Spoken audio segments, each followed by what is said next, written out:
Badan, cara ngukur tinggi badan berat badan dia Pak, silakan turun Pak, kita ukur dulu berat badannya. Izin ya Bu, saya izin video ya Bu.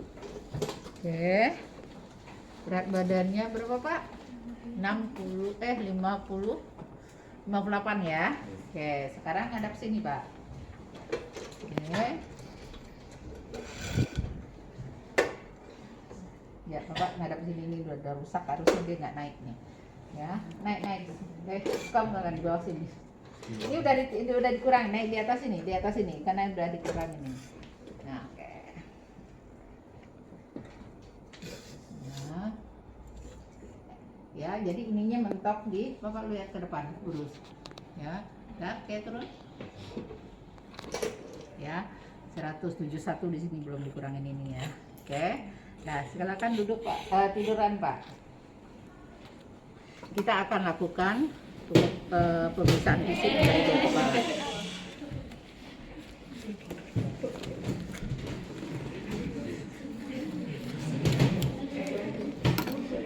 Bisa aja jas labnya. Ambil Cak jas apa? Oke. Kita namanya head to toe berarti mulai dari kepala. Bapak silakan duduk setiduran Pak.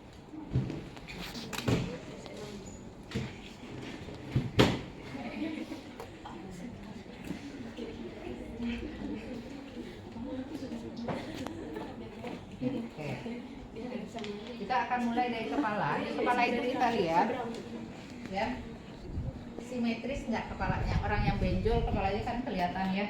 Jadi kita menggunakan prinsip inspeksi. Kita lihat, terus kita kombinasi dengan perabaan. Kita lihat ada benjolan nggak teraba.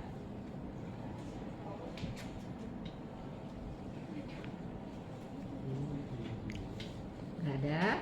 Kemudian kembali inspeksi lagi, kita lihat kondisi rambutnya, ada ketombe enggak, ada kutu enggak, ya.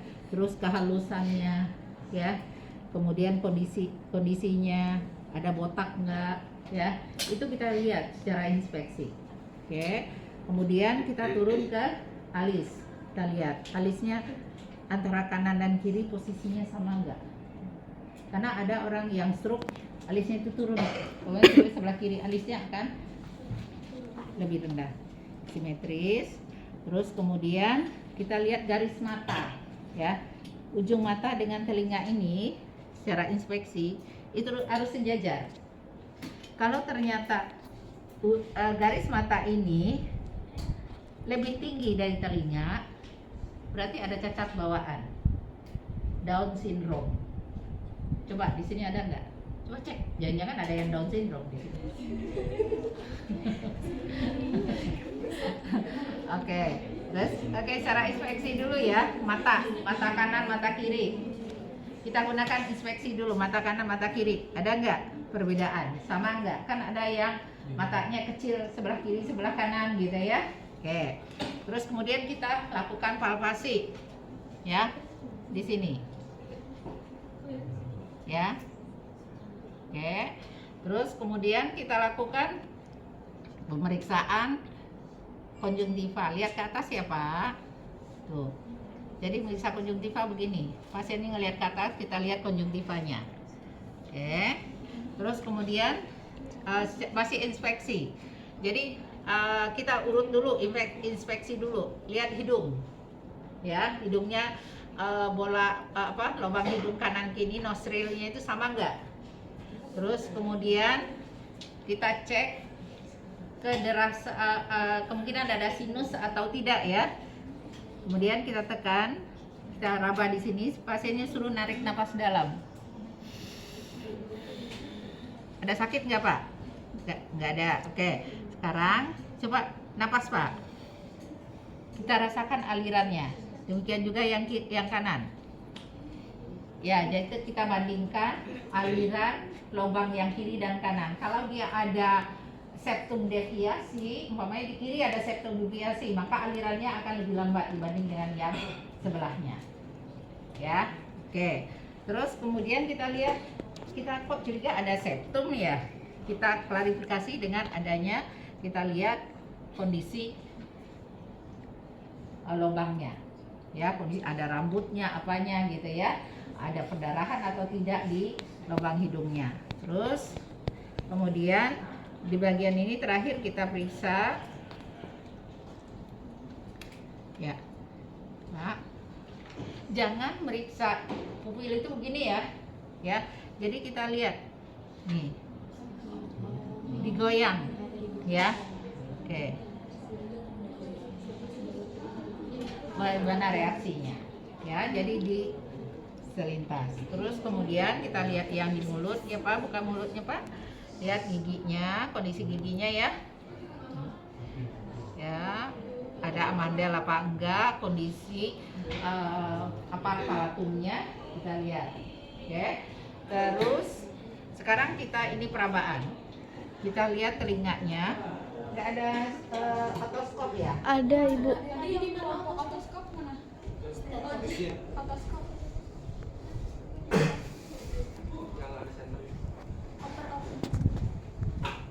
Nah, ini akan kelihatan kondisi langsung buka nggak di ini ya? Satunya lagi.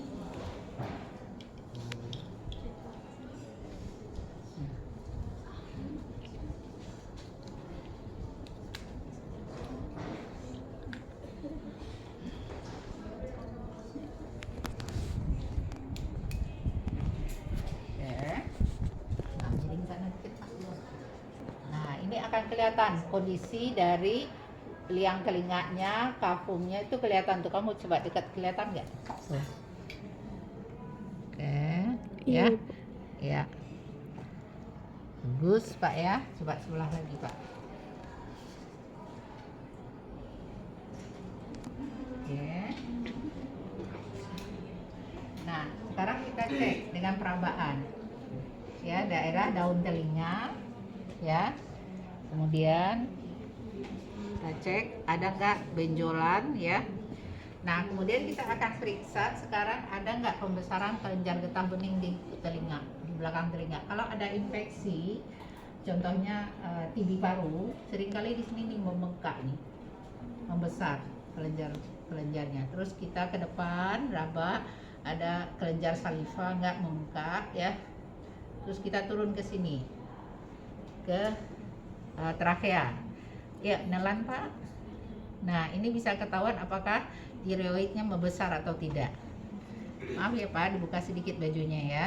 Kita akan teruskan pemeriksaan ke sini. Memeriksa ada nggak pembesaran dari kelenjar yang ada di sini. Nah, terus sekaligus tangan pasien kita suruh naik ke atas. Kita periksa di daerah ketiak, ada nggak pembesaran kelenjar di ketiak, terutama pada perempuan, ya. Seringkali, tapi laki-laki juga. Kemudian kita raba, ya, semuanya. Oke, udah, terima kasih Pak. Nah, sekarang kita akan periksa suara nafas. Nah, suara nafas itu kita membandingkan paru-paru kiri dan paru-paru kanan. Jadi di antara interkostal, ya, kita letakkan stetoskop, suruh pasien narik nafas panjang. Tarik nafas panjang Pak. Ya, lepaskan. Ya, kita bandingkan dengan posisi yang sama di paru-paru kiri. Tarik nafas panjang. Oke, buang. Nah, di semua lapangan paru begitu, kanan kiri, ya. Terus secara perkusi kita juga bisa lakukan di tangan kita di antara poste ya. Kemudian kita lakukan ketukan gini.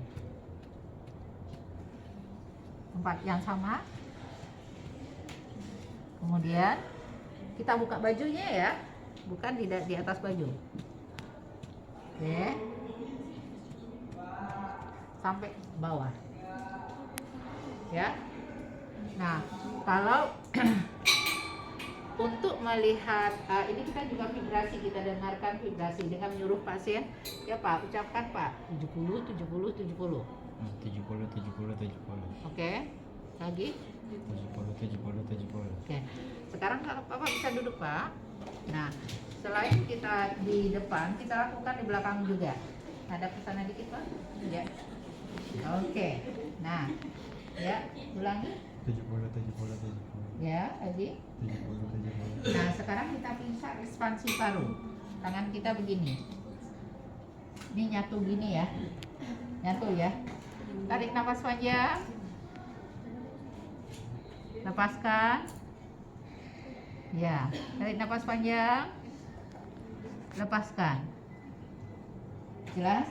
Jadi pada saat pasien narik nafas panjang, tangan saya akan ditarik gini bersamaan. Terus dia ini lagi, tarik nafas panjang, ketarik tangan kita. Nah, yang kita perhatikan apakah tarikan tangan kita itu sama kanan dan kiri. Kadang-kala kalau pasien dengan gangguan paru yang sebelah kiri nggak mengembang dengan baik. Jadi tangan kita pas tarik nafas panjang, hanya ini aja yang bergerak yang kanan, yang kiri diam aja.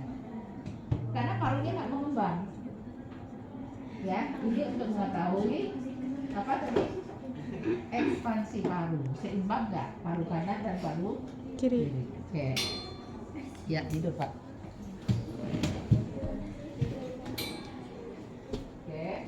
Terus kita akan periksa lambung, perut, abdomen. Abdomen pasien itu dibagi dari 4 kuadran ya. Nih. Kiri, kanan atas, kiri atas, kanan bawah, kiri bawah. Ini ada organ-organ di dalamnya. Jadi kalau kita periksa kanan ini, berarti apa di sini? Apa yang di sini? Ginjal. Ada ginjal di sini. Apa di sini? Ayo lihat. Ayo lihat kuadran abdomen.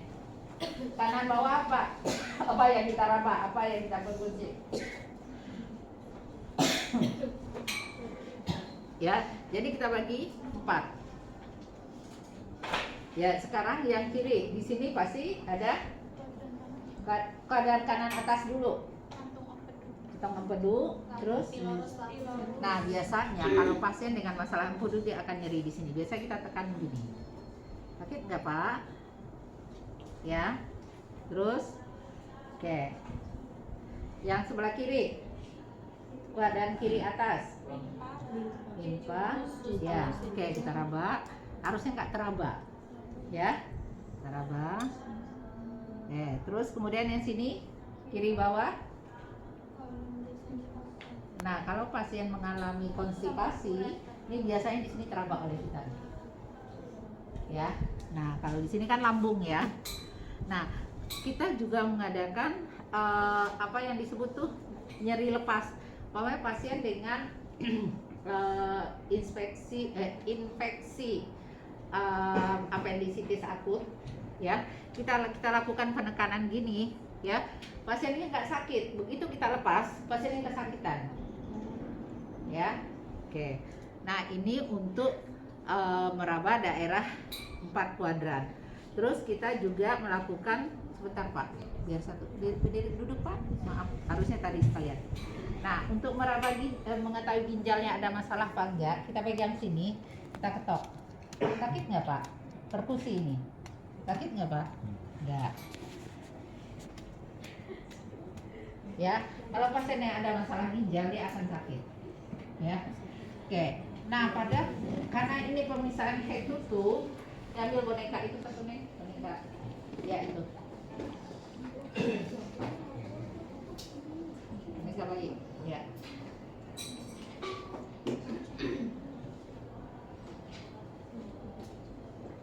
Nah, baik itu pada anak orang dewasa maupun anak pada genital kita periksa. Kan tertutup ya, daerah genital juga diperiksa. Pertama kita periksa sini dulu, ada pembesaran kelenjar inguinal nggak di sini.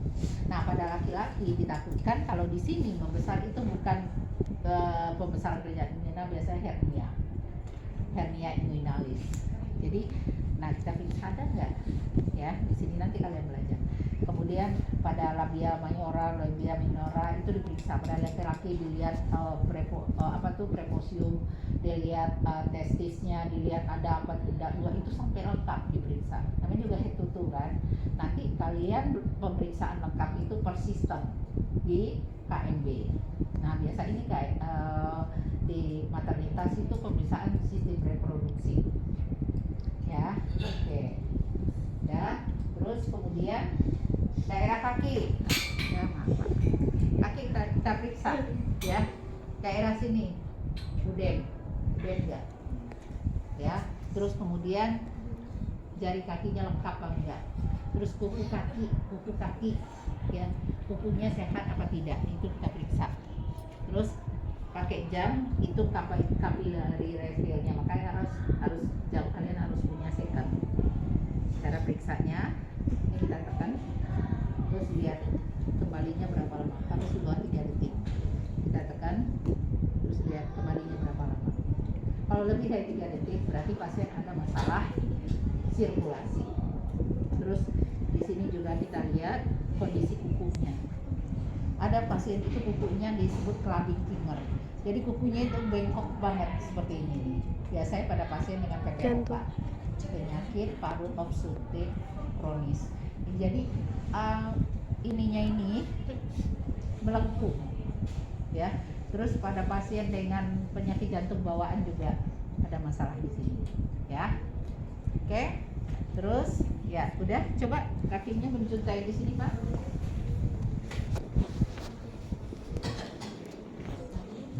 Kemudian kita melakukannya di antara tulang. Ini kan tulang tempurung, ini tulang juga. Nah di sini ini kan ada rongga nih, ya kita ketok di situ.